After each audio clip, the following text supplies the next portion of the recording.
नमस्कार दोस्तों आज हमारा विषय है काल की चतुराई। किस तरह से यह परिवर्तनशील सत्ता हमें परमात्मा से दूर करती है, परमात्मा से विमुख करती है। इसके सारे प्रयोजन, इसकी सारी गतिविधियां परमात्मा से दूर करने की है।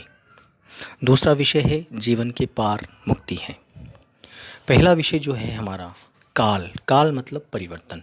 जब भी काल कहा जाएगा, काल में परिवर्तन जुड़ा है।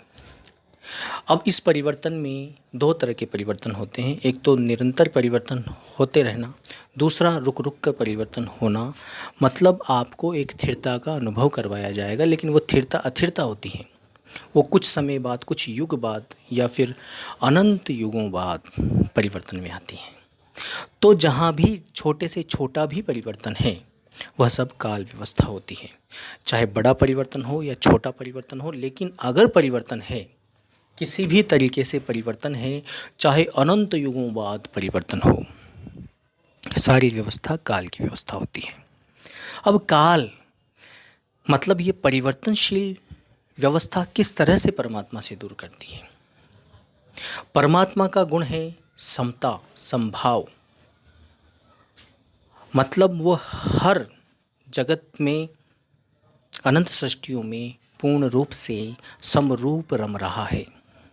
समरूप उसकी प्रेजेंस है। लेकिन अब इसके उलट काल ने, परिवर्तनशील सत्ता ने इस समता को तोड़ने के लिए अपनी परिवर्तनशील सत्ता में समता को असमानता में बदल दिया। किस तरह से? प्रत्येक जीव चाहे किसी भी वर्ग से हो, सबको एक डिफरेंट आइडेंटिटी दी है, सबको असमान व्यक्तित्व दिया है।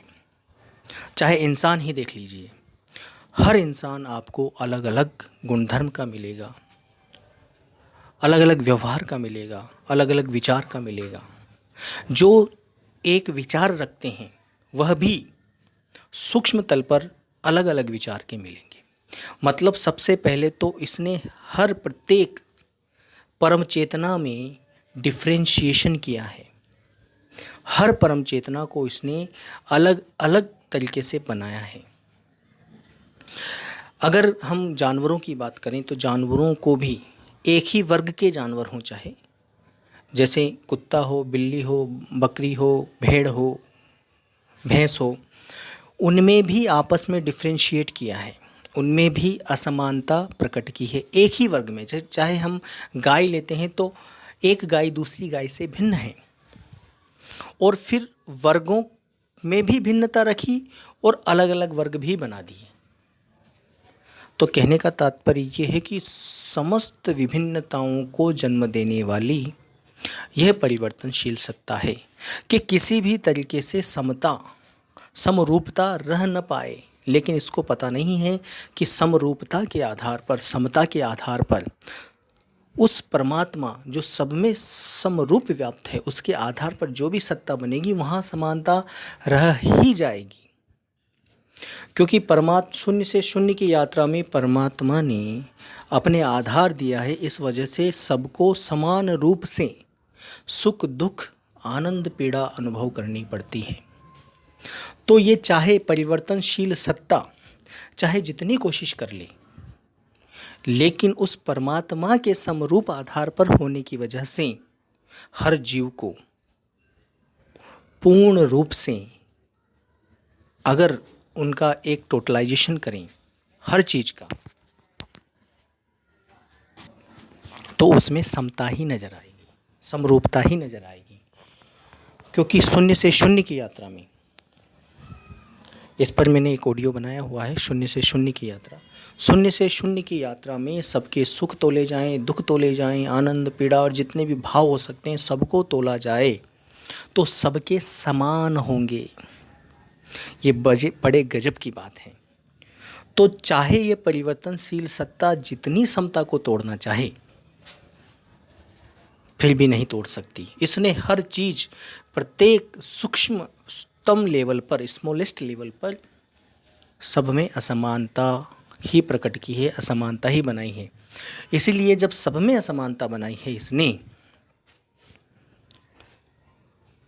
इसी वजह से जो इस परिवर्तनशील में रमता है वह परमात्मा से विमुख ही रहता है। शब्द अलग हैं, ध्यान विधियाँ अलग हैं, ज्ञान विधियाँ अलग हैं, पंथ अलग हैं, अलग अलग पंथ हैं, अलग अलग धर्म हैं, अलग अलग गुरु हैं, हर गुरु के अलग अलग विचार हैं। संगुरा अलग है, निगुरा अलग है, और इन दोनों के बीच की अवस्था भी है जो न संगुरा है न निगुरा है, कभी गुरु को मानता है कभी गुरु को नहीं मानता है। ये तो इंसानी व्यवस्था है। और जानवरों में भी विभिन्न तरह की व्यवस्थाओं को, विभिन्न तरह की असमान व्यवस्थाओं को जन्म इस परिवर्तनशील सत्ता ने दिया है। इस परिवर्तनशील सत्ता का सॉफ्टवेयर ही इस तरह से बना है कि हर तरीके से अनंत दिशाओं में असमानता को ही परोसा जाए, क्योंकि ये पहला परमात्मा का गुण तोड़ना चाहती है, लेकिन ये चाहे जितनी कोशिश हो जाए इससे, लेकिन नहीं टूट सकता। दूसरा, ये परमात्मा का गुण, अपनी परिवर्तनशील सत्ता से परमात्मा का एक गुण और है। ऐसे बहुत जितने भी गुण हैं परमात्मा के, वह सब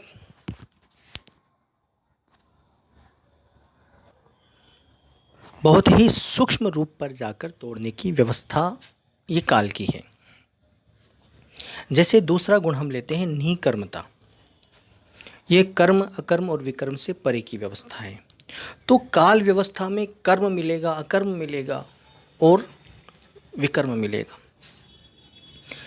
मोटे मोटे तौर पर या तो कोई परिवर्तनशील सत्ता में या तो कुछ कर्म हो रहा है या कुछ कर्म नहीं हो रहा है, लेकिन जो कर्म नहीं हो रहा है वो भी आगे चलकर कुछ होगा। तो सारी कर्म व्यवस्था यहाँ पर है, कर्म अकर्म व्यवस्था। जो अकर्म है वो कर्म में बदलता है, जो कर्म है वो अकर्म में बदलता है। तो ये अपने आप में एक परिवर्तनशील वाली व्यवस्था है जो निकर्मता को तोड़ने की कोशिश करती है। लेकिन इनको पता नहीं है कि सारे कर्म और अकर्म पूर्ण रूप से निकर्म पर ही आधारित हैं, निकर्म पर ही वह टिके हुए हैं। निकर्म के बगैर कोई कर्म अकर्म नहीं टिक सकता। ऐसे ही सर्वव्यापीता का गुण, सर्वव्यापीता के गुण को भी इसने विभिन्न लोक बनाकर, विभिन्न सृष्टियाँ बनाकर, साकार निराकार व्यवस्था बनाकर, अलग अलग शक्तियों के जीव बनाकर हर जीव के मन में एक भ्रांति प्रकट की कि परमात्मा उस व्यवस्था में मिलेगा, वहाँ मिलेगा, यहाँ मिलेगा। कभी कोई समव्यापी व्यवस्था बना देता है, कभी विषम व्यापी, कभी एक व्यापी, कभी बहुव्यापी। लेकिन ये जितनी कोशिशें कर लें, सारी व्यवस्थाओं का आधार तो वो सर्वव्यापी है।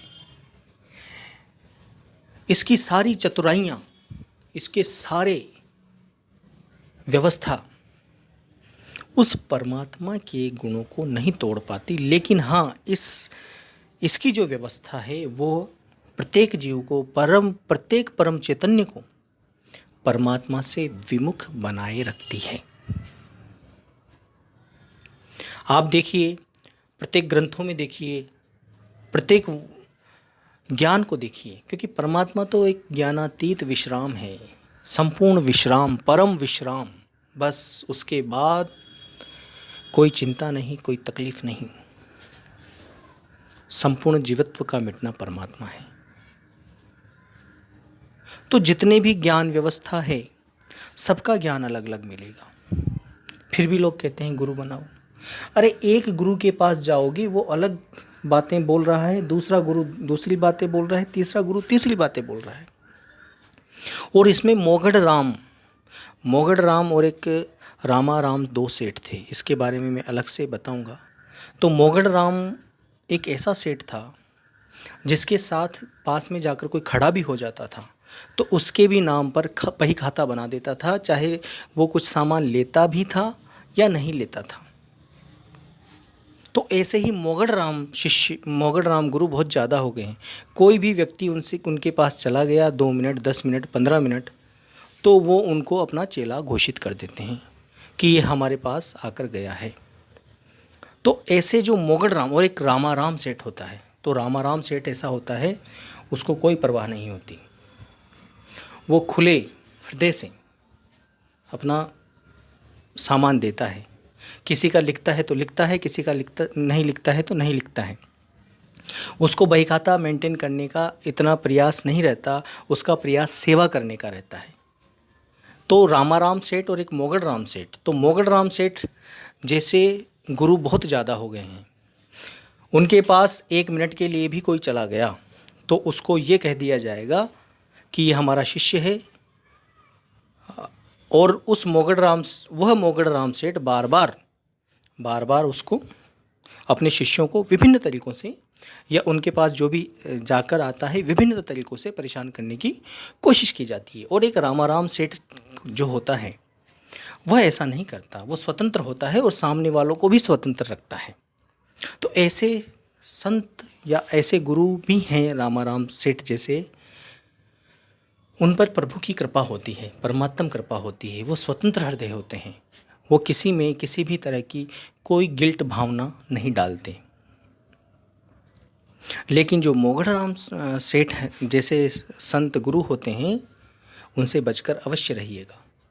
वो आपका और स्वयं का, दोनों का, आपका भी और आपके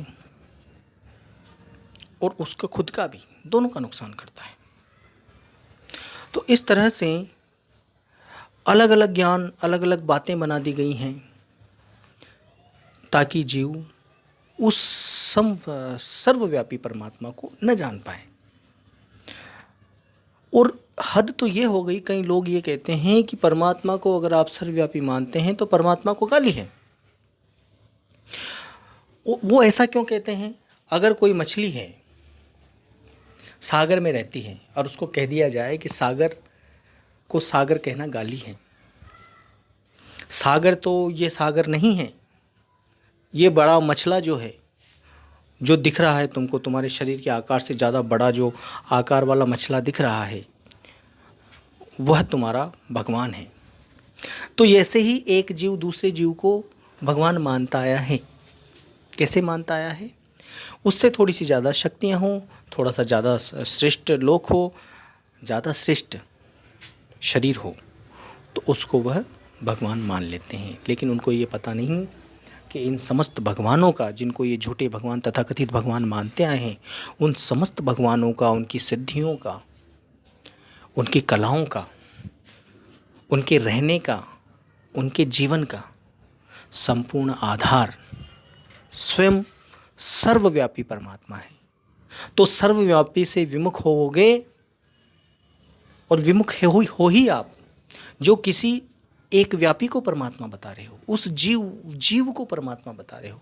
उस एक व्यापी में तो न जाने कितनी बार, उस एक व्यापी की निराकार और साकार व्यवस्था में न जाने कितनी बार तुम दस्तक देकर आ गए हो, कितनी बार, गिनती नहीं है, इतनी बार दस्तक देकर आए हो और बार बार वही गलती करते हो। सर्वव्यापी साधने का मतलब होता है स्वयं का मिटना। यही एक सच्चा रास्ता है जिसमें तुम मिटते हो, बाकी में तुम बचा लिए जाते हो। और एक काल की व्यवस्था है। काल की व्यवस्था यही है कि परमात्मा का गुण कैसे तोड़ा जाए। वो ऐसी व्यवस्था खड़ी करता है, बार बार खड़ी करता है, हर बार खड़ी करता है, जिस व्यवस्था में आप परमात्मा से दूर हो सको। तो निकर्मता, सर्वव्यापिता और समरूपता, ये तो खंड करता ही है। और एक अमरता, जो परमात्मा का सबसे श्रेष्ठ गुण है, अविनाशिता, शाश्वतता, अमरता, उसको कैसे खंड करता है? किसी को लंबी उम्र देकर, तो एक भास खड़ा कर देता है कि शायद यही अमर होगा। और मृत जीव बनाकर, मृत मतलब बहुत छोटी उम्र बनाकर, जैसे हम सब लोग हैं, बहुत छोटी छोटी उम्र के हैं, मरण धर्मा जीवन देकर ये उस अमरता से हमें विमुख कर देता है। सारे अनंत सृष्टियों में जितने भी जीव हैं सब मरण धर्मा हैं, क्योंकि यह ऐसा ही जीवत्व बनाएगा जिसमें परमात्मा के गुणखंड होते हों। तो ये बाय डिफ़ॉल्ट है। इसकी सारी परिवर्तनशील सत्ता ऐसे ही गुणों से भरी पड़ी है जिन गुणों में परमात्मा के सारे गुण टूट रहे हैं। तो अमरता का गुण भी टूटेगा, वह ऐसे ऐसे जीव बना रहा है जो कभी अमर हो ही नहीं सकते, वो स्वयं अमर नहीं है। तो इनसे, इसकी व्यवस्था से जो जीव बनते हैं, अब यहाँ मैं कह रहा हूँ कि वो जीव बनाता है, बाकी वह खुद परिवर्तनशील सत्ता, खुद ऑटोमेटेड है। इसीलिए वो सुपर कंप्यूटर से भी ज़्यादा सूक्ष्म, परम सूक्ष्म है, अनंतों सुपर कंप्यूटर से भी ज़्यादा प्रिसाइज और परफेक्ट है कि वो सारी उत्पत्ति, सारी रचना इसी तरीके से करे जिसमें परमात्मा के सारे गुण खंड होते हों। क्योंकि परमात्मा से विपरीत व्यवस्था है ये सारी व्यवस्था परमात्मा से पूर्ण रूप से विपरीत है। इसीलिए इस व्यवस्था में रहने वाला, इस व्यवस्था में रमने वाला हर जीव विमुख है।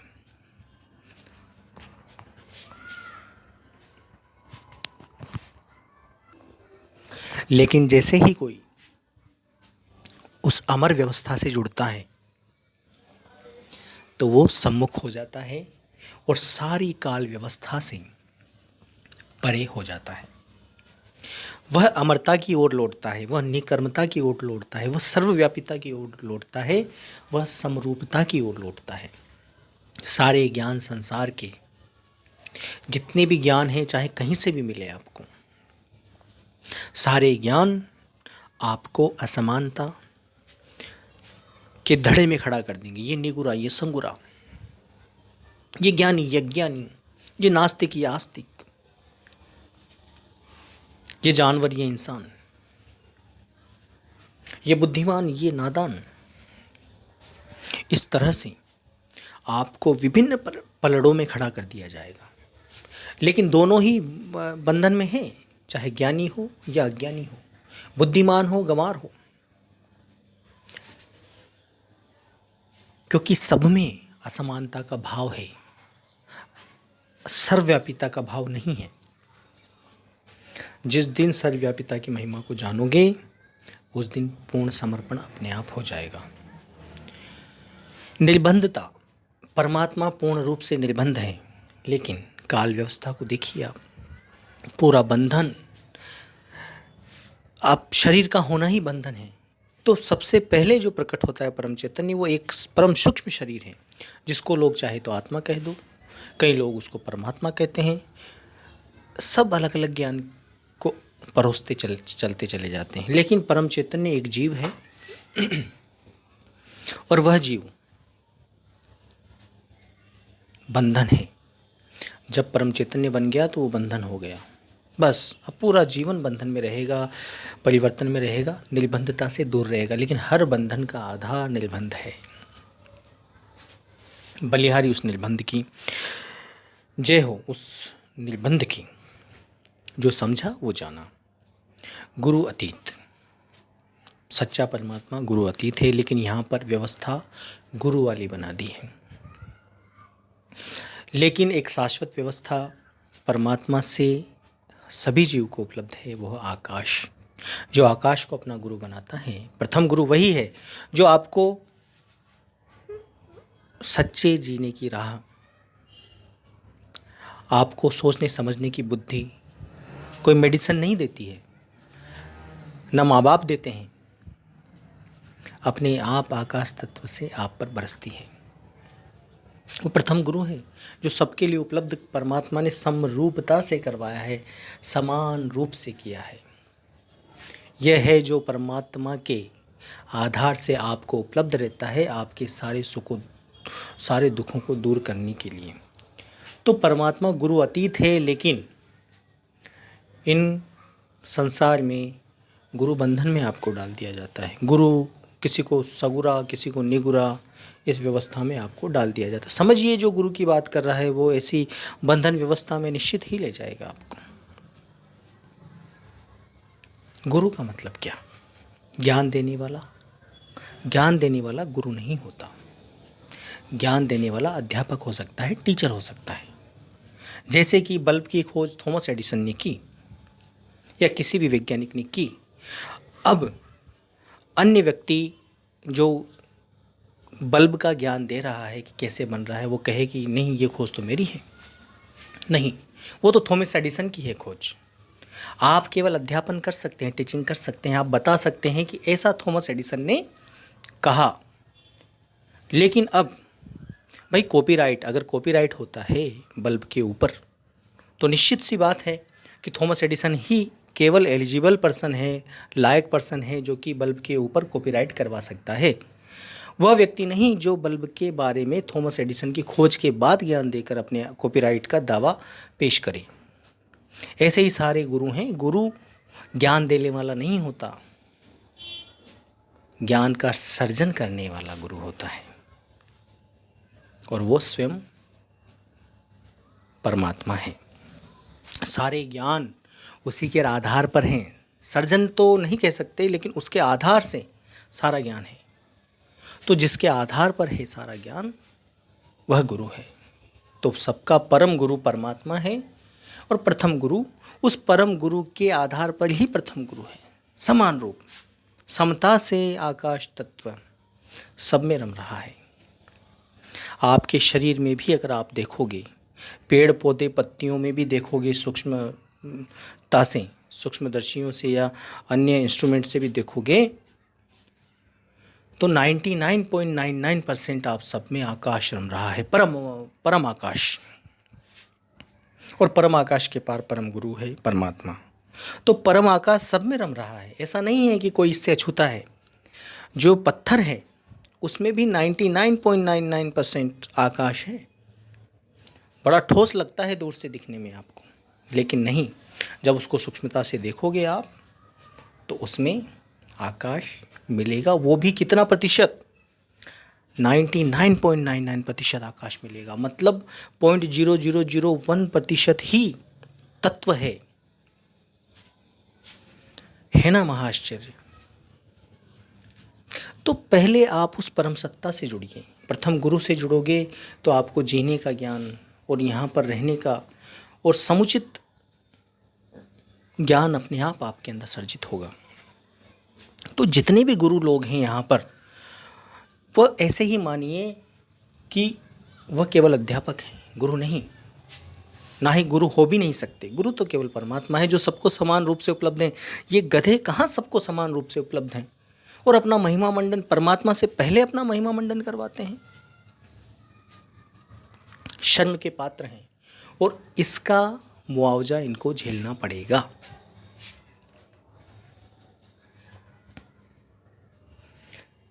लोग कहते हैं कि बड़े बड़े ग्रंथों में गुरु की महिमा है। हाँ, गुरु की महिमा मैं भी करता हूँ, लेकिन शाश्वत गुरु की, उसको समर्पण, उसको अनंत बार समर्पण, सब कुछ उसका, न देंगे तो भी उसका। तुम चाहे दो न दो, वो तो उसी का है। तो गुरु की महिमा होनी चाहिए, लेकिन कौन सा गुरु, ये हम सब भूल गए। हम किसी देही गुरु को, पाखंडी गुरु को, और हम तो उलझ जाते हैं जो उलझ जाते हैं, लेकिन हजार करोड़ लोगों को और उलझा देते हैं बेचारों को। हमारे जितने जानकार हैं उनको भी ले लेकर जाते हैं। ऐसी गलतियां आप लोग ही नहीं, हम सब मूर्ख हो जाते हैं। मैंने भी अगर किसी गुरु से जुड़ा था तो 5-10 लोगों को जोड़ देता था। फिर बाद में समझ आई, फिर ऐसा करना बंद किया कि जब तक स्वयं को ज्ञान ना हो परमात्मा आधार से, तब तक किसी को जोड़ना पाप है। पाप ही नहीं, महापाप है। अरे आप तो जाने नहीं और दूसरों को ले जा रहे हो वहाँ पर, कपोल कल्पनाओं में जी रहे हो। वो जैसा कह रहे हैं ऐसा तुमने कभी आभास नहीं किया, और दूसरे को प्रमाणित कर करके बेचारों को फंसा रहे हो। ऐसा गलत है। परमात्मा ज्ञानातीत है, भावातीत है और आकाशातीत है। तो काल ज्ञान और अज्ञान के चंगुल में फंसाकर ज्ञानातीत को तोड़ देता है। आप कभी ज्ञानातीत के सम्मुख हो ही नहीं पाओगे, फिर ज्ञान अज्ञान में फंसाए रखेगा आपको। भावातीत है, आप हमेशा भाव अभाव में रहते हो। कभी भाव रहता है, कभी अभाव रहता है। इमोशंस में रहते हो, कभी इमोशंस के बहुत नदी में कूद जाते हो, सागर में घूमने लगते हो, अनुभव इसके भावों के, कभी बिल्कुल अभावित हो जाते हो, कभी भावित हो जाते हो। तो इस परिवर्तनशील सत्ता में परमात्मा से दूरी बनाने के पूरे प्रयोजन हैं। आपको ज्ञान अज्ञान में उलझाकर ज्ञानातीत से दूर कर दिया जाएगा, भावातीत से भाव अभाव में उलझाकर दूर कर दिया जाएगा। क्योंकि जीव या तो भाव विभोर हो सकता है या अभाव विभोर हो सकता है, जिसमें कोई भाव ही ना हो। और जब अभाव भाव में बदलता है और भाव अभाव में बदलता है, पूर्ण रूप से हर समय कोई भी जीव भाव में तो रह नहीं सकता। और फिर भाव को ही लेकर लोगों ने भाव भक्ति को जन्म दिया कि भाव भक्ति सबसे श्रेष्ठ है। अरे भाव तो एक परिवर्तन का हिस्सा है। अगर भाव में एक स्थिरता जोड़ दी जाए तो वो भावातीत हो जाएगा, लेकिन स्थिरता अमर होनी चाहिए।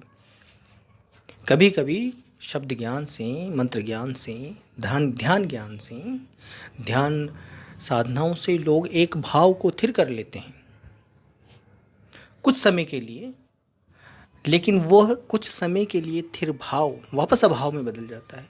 तो भावातीत से तो आप रहे ही नहीं ना, जुड़े ही नहीं। अभ्यासों से भावातीत से नहीं जुड़ा जा सकता, क्योंकि अभ्यास स्वयं में अपने आप में एक परिवर्तन है। और जहाँ परिवर्तन है वहाँ काल है, क्योंकि सारे अभ्यास आपको परिवर्तन की ओर ही ले जाते हैं। ए पॉइंट से बी पॉइंट पे ले जाते हैं। ए पॉइंट पर आप सहज थे, बी पॉइंट पे असहज कर दिया आपको।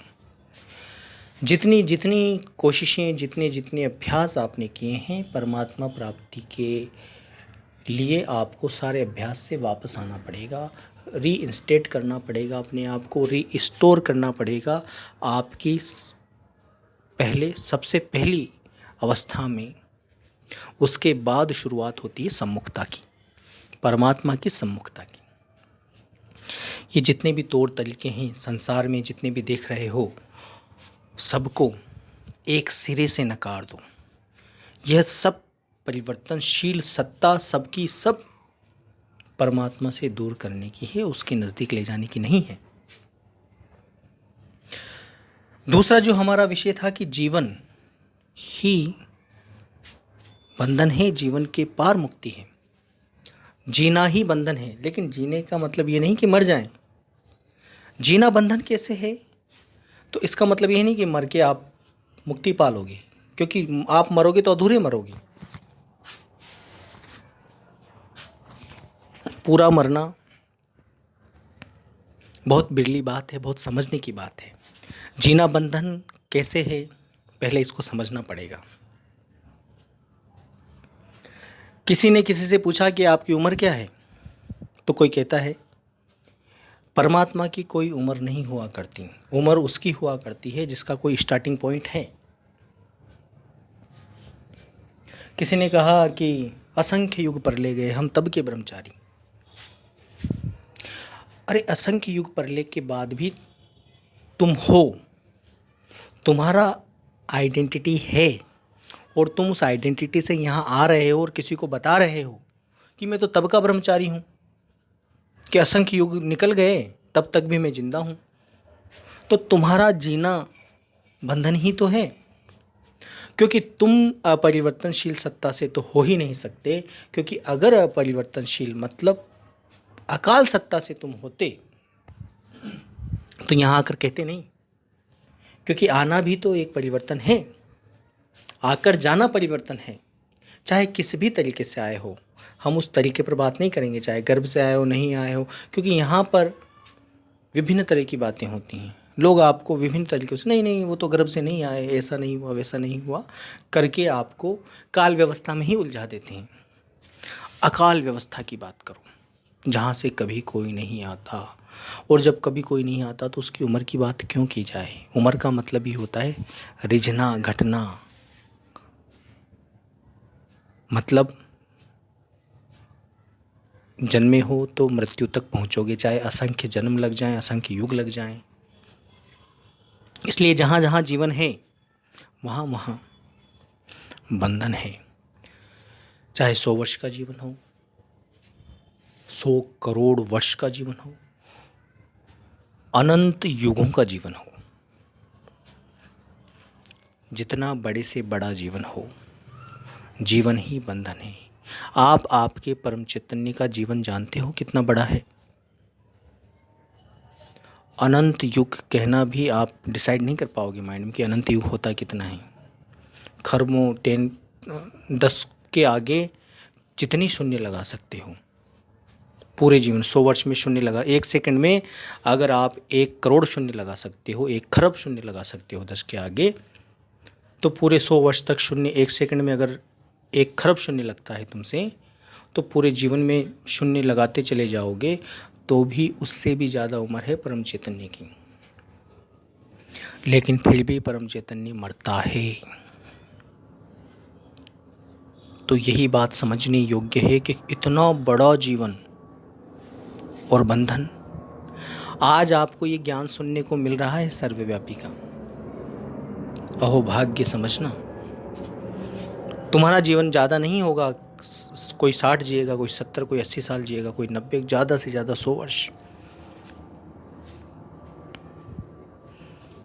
इन 100 वर्षों में अगर चलते फिरते आपको सर्वव्यापी का ज्ञान मिल रहा है तो समझिए ये बहुत बड़ा अहोभाग्य है, क्योंकि परम चैतन्य की उम्र बहुत है और तुम परम चैतन्य हो, ये स्थूल शरीर नहीं हो तुम।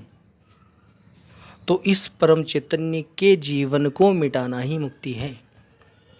और ये मिटता ऐसे नहीं है कि तुम मिटा दो। तुम इस स्थूल शरीर को मिटा सकते हो, उसको नहीं मिटा सकते। तुम्हारे वश का नहीं है कि तुम उसको मिटा दो। उसको परमात्म कृपा से ही मिटाया जा सकता है। इसलिए जीवन के पार जाना हंसी खेल मजाक बिल्कुल नहीं है, कोई नहीं जा सकता। अच्छे नहीं जा पाए। जितने भी धुरंधर विद्वान अवतारी लोग आए हैं, पैगंबर आए हैं, पीर आए हैं, जिन्होंने अपने आप को पता नहीं क्या क्या साबित कर दिया, अपनी परमात्मा को साइड में रखकर अपना पूरा महिमा मंडन करवा दिया, ऐसे लोग भी परम मृत्यु को उपलब्ध नहीं हो पाते। वह भी जीवन में ही रह जाते हैं, और जो जीवन में रह गया वो बंधन में रह गया। जीवन और मृत्यु दोनों के पार है परमात्मा। परम मृत्यु, पूर्ण मृत्यु, परम चैतन्य की मृत्यु केवल और केवल परमात्म कृपा से ही सुलभ है। सुलभ इसलिए क्योंकि बड़ी आसानी से मिलती है, वो बड़ी सहज है। पूरा जीवन जब तक आपका नेचुरल जीवन है, जब तक प्राकृतिक जीवन है, बड़ी सहजता से गुजरेगा, बड़े आनंद में गुजरेगा। ऐसा आनंद, अमृतमयी आनंद। 2 तरह के आनंद होते हैं। एक काल का आनंद, वह काल संबंधित साधनाओं से प्राप्त होता है आपको। वह क्षणिक होता है, कुछ समय के लिए होता है, वापस आप वैसे के वैसे हो जाते हो। जितनी देर पेट्रोल भरोगे गाड़ी चलेगी, पेट्रोल खत्म गाड़ी बंद। लेकिन परमात्मा का ज्ञान तो एक रस है, बिना पेट्रोल का है, बिना साधना का है, बस उसको उपलब्ध होना है। तो जब तक नेचुरल प्राकृतिक जीवन है तब तक बड़ा आनंद से, वह आनंद अकाल आनंद, काल आनंद नहीं, अकाल आनंद, एक रस आनंद, कभी न मिटने वाला आनंद, वैसे जीवन गुजरेगा आपका। और फिर जब आपकी सहज मृत्यु का दिन आएगा, उस दिन आपकी पूर्ण मृत्यु घटित होगी, और उसी क्षण, एक क्षण के अनंतवें हिस्से में आप स्वयं मिटकर सर्वव्यापी हो जाओगे। स्वयं का मिटकर सर्वव्यापी हो जाना ये गुत्थियों में भी बड़ी गुत्थी है, क्योंकि सर्वव्यापी कोई होता नहीं, लेकिन सर्वव्यापीता का परम भाव हमेशा के लिए स्थापित हो जाता है। ये गुत्थियों में भी बड़ी गुत्थी है। ये वही समझ पाता है जो इसको प्राप्त होता है। बात करने से, ज्ञान पढ़ने से, ज्ञान सुनने से कुछ भी नहीं मिलने वाला। ये सब थोती बातें हैं, बातें ही रहेंगी। मैं भी कर रहा हूँ, केवल बातें हैं, और कोई और भी करेगा, सब बातें हैं। बातों से कभी किसी का पेट नहीं भरता, चाहे मैं कहूँ चाहे कोई और कहे। पीने से, अमृत पीने से पेट भरेगा। लेकिन दो तरह के आनंद हैं, काल आनंद और एक अकाल आनंद। काल आनंद में फंस गए तो फंसे ही रहोगे, बार बार पेट्रोल भर भर के फिर गाड़ी चलानी पड़ेगी, तभी आनंद मिलेगा। साधना करोगे तो आनंद मिलेगा, नहीं तो नहीं मिलेगा। लेकिन अकाल आनंद परम आनंद है, बिना साधना का आनंद है, बिना पेट्रोल का आनंद है। कभी पेट्रोल भराने की जरूरत नहीं पड़ेगी उसको चलाने के लिए, वो स्वतः निरंतर अथक हर समय प्रतिपल चलता है। तो काल की व्यवस्था से बाहर आने के लिए आपको परमात्मा के सम्मुख होना पड़ेगा, नहीं तो काल तो इतना चतुर है, इतना चतुर है कि आपको पूर्ण रूप से परमात्मा से विमुख रखने के लिए ये कभी सूक्ष्मता से, अति सूक्ष्म तरीके से भी कोई नहीं छोड़ता, कसर बाकी नहीं छोड़ता। तुम नहीं निकल पाओगे इससे बाहर परमात्मा कृपा बगैर। और जब तुम पर कृपा हो रही होती है तब तुम्हारे हाथ को कई सारे गुरु और एक गुरु की परंपरा पकड़े हुए होती है, और वो गुरु होते भी नहीं हैं, वो तो मूर्ख अज्ञानी और ज़्यादा से ज़्यादा एक गुरु परंपरा का लदा हुआ ज्ञान ढो रहे होते हैं, गधों की तरह। जैसे गधे पर वजन डाल दिया जाता है, ऐसे एक परंपरा का ज्ञान ढो रहे होते हैं आपके पास, और वह परंपरा का ज्ञान आप भी उनका बोझ लेकर, और ये एक ऐसा बोझ है कि जो दे रहा है उस पर तो बोझ लदा पड़ा है और नया बोझ आप पर लाद दिया, दोनों बोझा मर रहे हैं बेचारे।